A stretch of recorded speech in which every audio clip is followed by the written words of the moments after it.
E aí, pessoal, tudo bem? Pessoal, seja muito bem-vindo a mais uma aula do Super Enem IFCE. Tranquilo?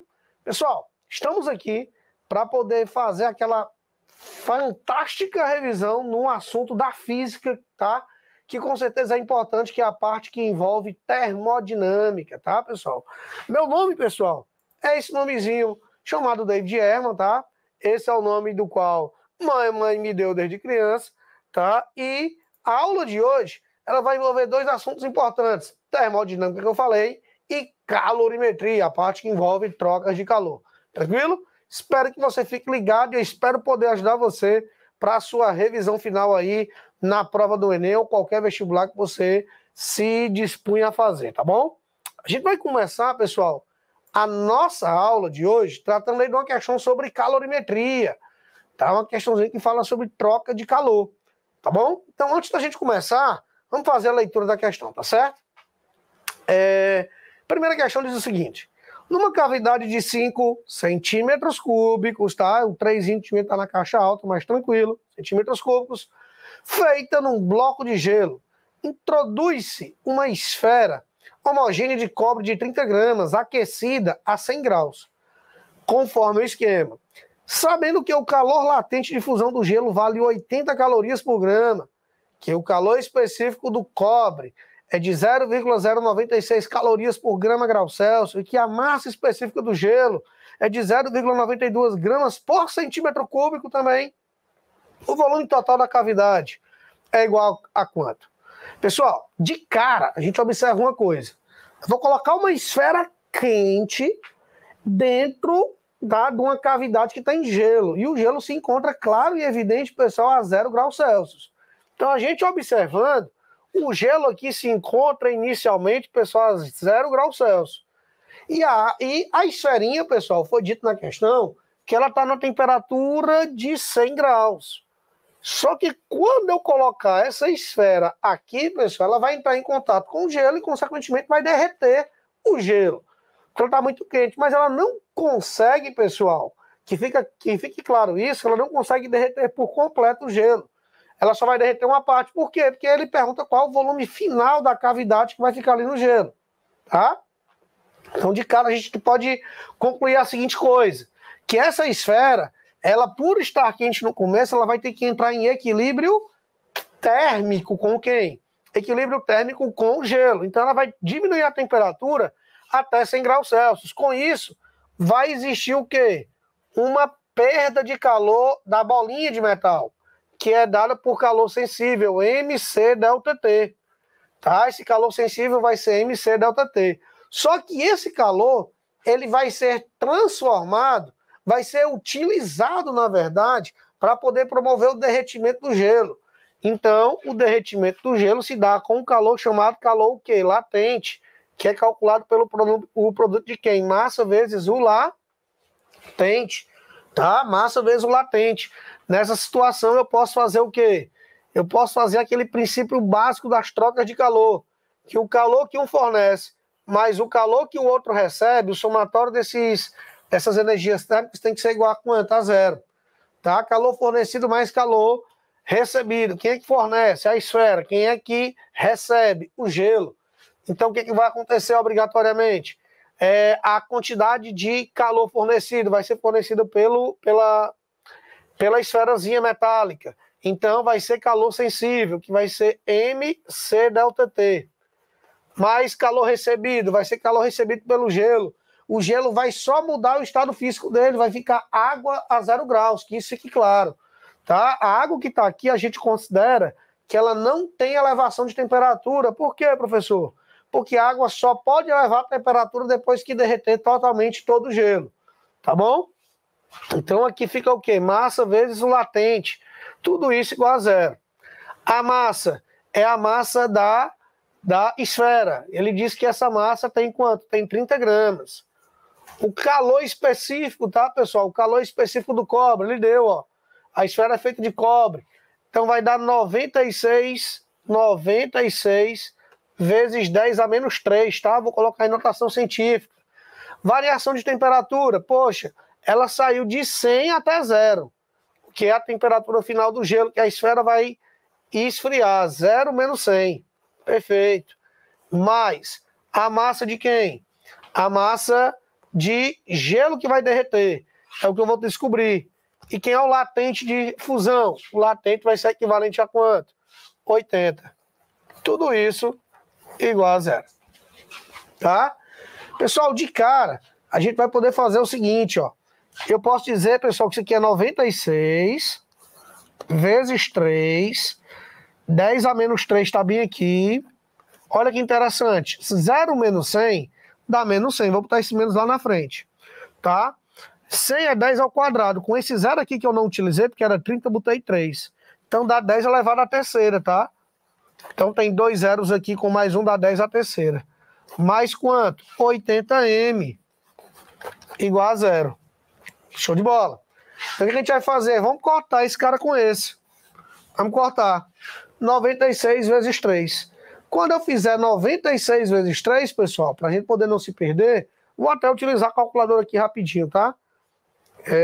São contas que a gente tem que ter cuidado, porque isso pode influenciar direto, vezes 3. Vai dar 288. Dá 288 negativo. Passa para o lado de lá positivo. Então 80m vai ser igual a quanto? 288. Então, o 80 que está multiplicando vai passar dividindo.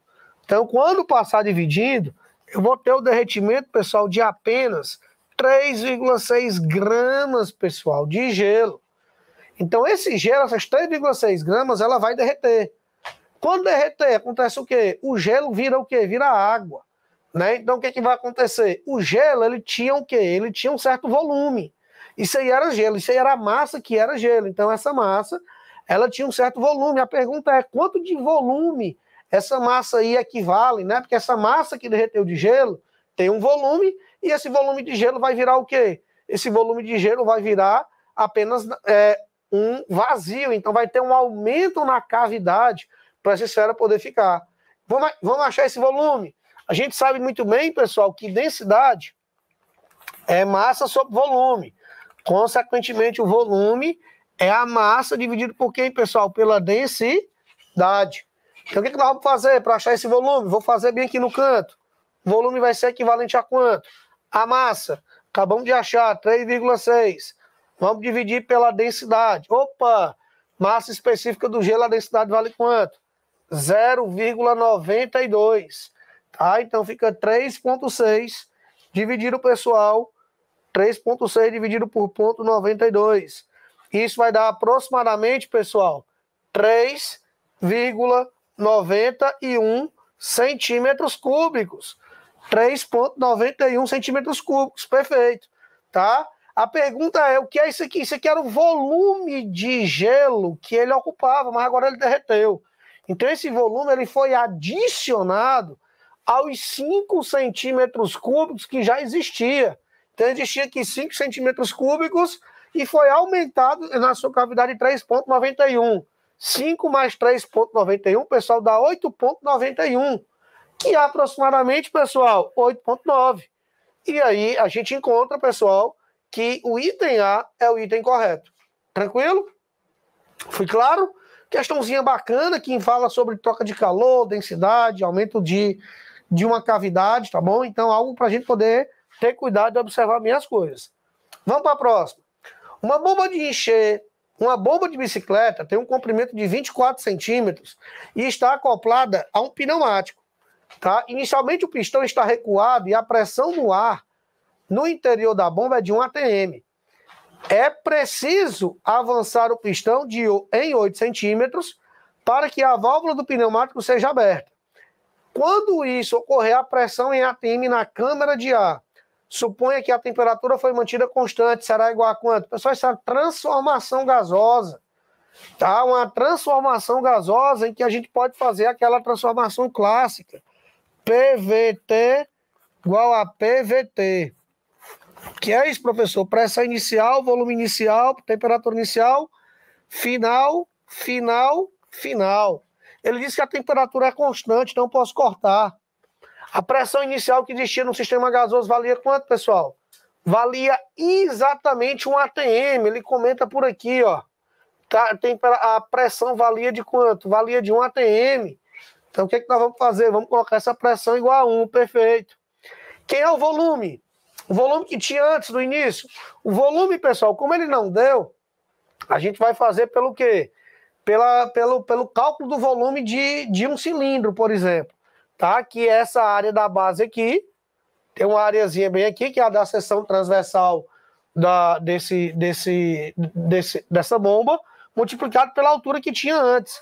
Então a altura inicial era quanto? De 24 centímetros, tá? Então quem é o volume inicial? A área da base multiplicado pela altura, que valia 24. Tá bom? Quem é a pressão final? É o que o cara está querendo saber. Pressão final, pessoal, aquilo que o cara está querendo descobrir. Tá bom? Então é o que ele está querendo saber. E o volume final? Poxa, o volume final é o seguinte. Foi empurrado aqui 8 centímetros. Então, se tinha 24 e empurrou 8, ficou quanto aqui sobrando ainda de altura? 16. Então, como é que fica a situação? Vai ficar PF, que multiplica o quê? O volume final, que é a área da base, multiplicado pela altura, que é 16. Professor, essa área da base ele não falou nada, nem precisa, a gente corta, tá de um lado do outro. E a gente vai encontrar o quê? Que a pressão final vai ser equivalente ao número 24 dividido por 16. Se eu simplificar por 8, dá 3 e dá 2. Então, 3 dividido por 2, pessoal, vai ser equivalente a 1,5. Como é pressão, e a gente trabalhou com ATM, então vai ser 1,5 ATM. Uma questãozinha tranquila demais para se resolver. Tranquila demais, tá? E aqui vai dar um valor de quanto? De 1,5. Tá bom? Então, de cara, esse sistemazinho que tá bem aí vai gerar um aumento de pressão que antes era de 1 atm, que nem tá aqui, e vai passar a ser quanto? 1,5 atm. Tranquilo? Espero ter sido claro para você, tá? Então, vamos aqui para a próxima. Próxima questão fala o quê? Opa! Já estou vendo aqui que tem uma palavra fantástica aí chamada ciclo de Carnot, né, pessoal? Um assunto que com certeza é extremamente importante na termodinâmica, em que ele vai estar falando sobre as máquinas térmicas, tá, pessoal? Então você tem que ter cuidado, sempre procurar ter cuidado com esse tipo de situação que trata o ciclo de Carnot, tá? O ciclo de Carnot, pessoal, ele fala justamente sobre máquinas térmicas, em que uma máquina térmica, ela absorvendo calor, recebendo calor, tem a capacidade de quê? De pegar parte desse calor que ele recebe da fonte quente, sai daqui, rapaz, pega parte desse calor que vem da fonte quente, realiza um trabalho, e uma parte desse calor ele vai perder para a fonte fria. É o que a gente chama calor perdido para a fonte fria e calor originado da fonte quente. Tá bom? A gente sabe, pessoal, que o rendimento de uma máquina térmica, tá? Ele pode ser calculado como o trabalho que foi realizado dividido pelo calor, pessoal, que ele recebeu da fonte quente. Tá, pessoal? Então, isso aí é uma fórmula básica e fundamental do rendimento. O rendimento de uma máquina térmica. Também devemos saber uma coisa importante, que é o calor que vem da fonte quente, ele representa o trabalho realizado somado com o calor que foi perdido para a fonte o quê? Fria. Calor perdido para a fonte fria. Então, você que recebe 1.000, aqui vem 800, para cá foi 200. Então, a gente tem aqui uma equação que relaciona esses calores, tá? Essas energias, na verdade. E aí, nessa situação, a gente consegue, através dessa equação, chegar, tá?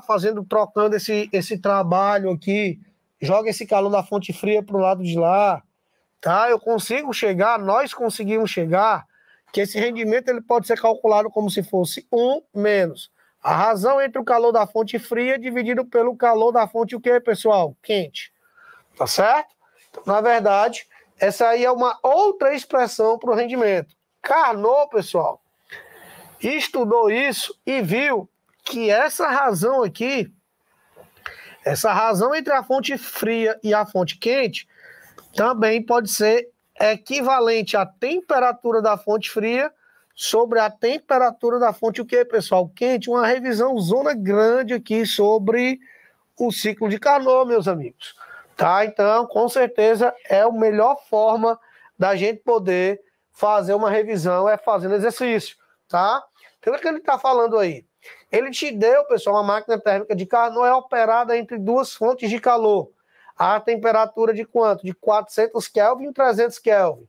Se em cada ciclo o motor recebe 1.200 calorias da fonte quente, o calor rejeitado por ciclo, a fonte fria, em calorias vale quanto? Opa, de cara, a gente já vai na direção aqui dessa equação.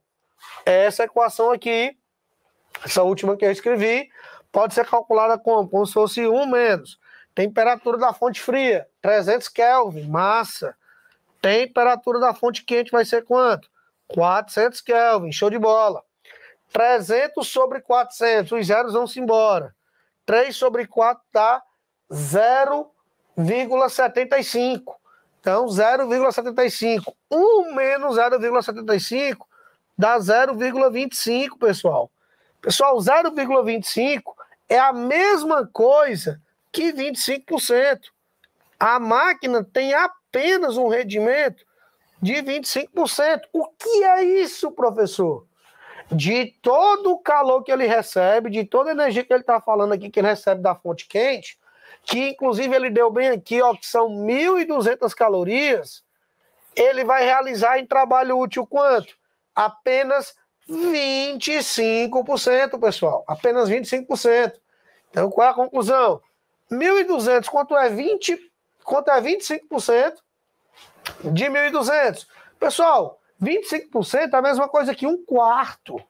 Então, é só você pegar 1.200 e dividir por quanto, pessoal? Por 4. Quando você pegar 1.200 e dividir por 4, pessoal, a máquina tem um rendimento de só 25%. 1.200 vezes 25% é a mesma coisa que 1.200 vezes 1/4. Isso vai dar quanto, pessoal? 300 joules. Então, cuidado, porque tem 300 aqui e a pessoa corre lá e diz assim, acertei a questão, 300 joules achei, vou para cima, acertei, ganhei mais uma, só tem um problema, esqueceu a leitura. O calor rejeitado por ciclo a fonte fria. Pessoal, se dos 1.200 joules foram realizados 300 de trabalho, significa dizer que o que restou são 900 que foram perdidos para a fonte fria. Então, na verdade, a resposta da questão é o calor que foi perdido para a fonte fria. E essa resposta vai ser equivalente a quanto, pessoal? 900 joules. Tranquilo? Perfeito? Tudo em paz? Espero que você tenha entendido, tá? Espero que você tenha entendido, porque, na verdade, é uma forma da gente revisar de forma fantástica aí, pessoal, esse ciclo tão importante, é conhecido como ciclo de Carnot, tá bom? Então, terceira questão da aula de hoje, revisando os conceitos teóricos. Vamos embora, porque para a nossa última questão de hoje. O que ela fala? Na montagem representada da figura, a chama faz o pistão deslocar-se para a direita, mantendo o gás, a pressão e temperaturas constantes. O volume e a pressão inicial eram respectivamente igual a quanto? 5 litros e 5 newtons por centímetro quadrado. O volume foi aumentado para 7,5 litros. A fração de energia da chama que o gás converteu em energia mecânica em joules igual a quanto? Tá? Pessoal, de cara, a gente percebe que teve o quê? Aí um procedimento em que o gás expandiu, tá? E ele comenta, pessoal, bem aqui, ó, mantendo-se o gás a pressão e temperaturas constantes. E o gás, ele vai sair de um volume de quanto? De 5 litros para quanto, pessoal? De 5 litros para 7,5 litros. Então, teve uma variação volumétrica, tá, pessoal? Variação volumétrica, variação de volume, vai ser equivalente a quanto? A 2,5 litros. Então, 2,5 litros. Variação do volume são 2,5 litros, ok? A fração da energia da chama que o gás converteu em energia mecânica em joules é igual a quanto? Detalhe, esse gás, ele realizou um trabalho. Por que ele realizou um trabalho? Porque trabalho é o produto da pressão multiplicado por quem? Pela variação do volume. O que a gente pode concluir aqui? Quem é a pressão que existia no gás? Opa! Cuidado que aqui está em centímetros quadrados. No sistema internacional tem que ser metros quadrados. Show de bola. Então eu vou ter o quê? Quem é a pressão 5, tá? Como está em Newton por centímetro quadrado, para poder passar para o sistema internacional, que é metro quadrado, pessoal, como o metro quadrado vai aparecer aqui na parte de baixo, para passar de centímetro quadrado para metro quadrado é 10 a menos 4. Como ele fica no denominador, ele tem que subir, tá? Para o numerador e fica mais 4. Variação de volume. Variação de volume são 2,5 litros. Opa! 2,5 litros. Litros não é sistema internacional. Tem que passar para metros cúbicos, que é o sistema internacional. Então, 2,5 litros equivale a 2,5 decímetros cúbicos. E um decímetro cúbico, 2,5 litros, é a mesma coisa que 2,5 decímetros cúbicos. E de decímetro cúbico para metro cúbico, divide por 1000. Tá, pessoal? Então, multiplica por 10 elevado a menos 3. E isso, pessoal, a gente consegue ver o quê? Que vai ficar o trabalho que foi realizado por esse gás, ele é equivalente a quanto? 5 vezes 2,5. 5 vezes 2,5 vai dar 12,5. 12,5 vezes 10 vezes 10. Juntando as potências dá 10. Então, o trabalho que foi realizado aqui dá 125 o quê? Joules. Agora vamos pensar um pouquinho. Qual foi a pergunta que foi feita? Qual foi a pergunta que foi feita? A pergunta que foi feita foi a seguinte: a fração de energia da chama que o gás converteu em energia mecânica. E a energia mecânica é justamente isso, pessoal, em trabalho útil, tá? Porque lembra da primeira lei da termodinâmica? A primeira lei da termodinâmica fala que o calor recebido de uma fonte quente pode ser utilizado para realizar trabalho, mas promover a variação de quem? Da energia interna do gás. Tá? Então, qual é a conclusão disso? A conclusão que a gente tem é que o calor que foi recebido pode mudar o quê? Pode mudar a energia interna, mas essa energia mecânica está vinculada com o trabalho, e o trabalho vai ser equivalente a quanto? 125 joules. Qual é a conclusão? A conclusão, pessoal, é que simplesmente a resposta é o item B de bola. E a gente chega aí, pessoal, no item correto, a nossa quarta e última questão, tá? E a gente fica com esse fechamento. Pessoal, para mim, quero dizer que foi um prazer. Deixa eu mudar aqui o slide, tá, pessoal? Nosso último slide, tá? Eu quero agradecer a você que tem participado sempre. Aqui a gravação do 5º módulo, aula 2, é o nosso último encontro para esse ano. Mas eu quero desejar a você, pessoal, muito sucesso com seus objetivos, muita paz. Quero desejar a você sabedoria, tá? Inteligência, pessoal, naquele momento que é tão importante, que é a resolução da prova, tá? Que você procure ficar calmo, que você consiga revisar a maior quantidade de conteúdos até o dia da prova. E quando você chegar no dia da prova, pessoal, você ter a certeza que você fez o possível para poder dar o melhor de você. E se Deus quiser, vai ser o suficiente para você poder conquistar a vaga no curso que você tanto deseja, tá? Quero agradecer a todos que fizeram parte desse projeto fantástico, tá? Desse projeto que com certeza colaborou com muitas pessoas. Desejar a você tudo de bom, tá? Desejar a você muita paz. E o professor David Herman, professor de física, que teve a honra de compartilhar esse tempo com você, se despede nesse momento e a gente fica aqui na torcida, tá? Desejo a todos vocês, meus amigos, um forte abraço e que Deus abençoe a todos. Um forte abraço e até a próxima.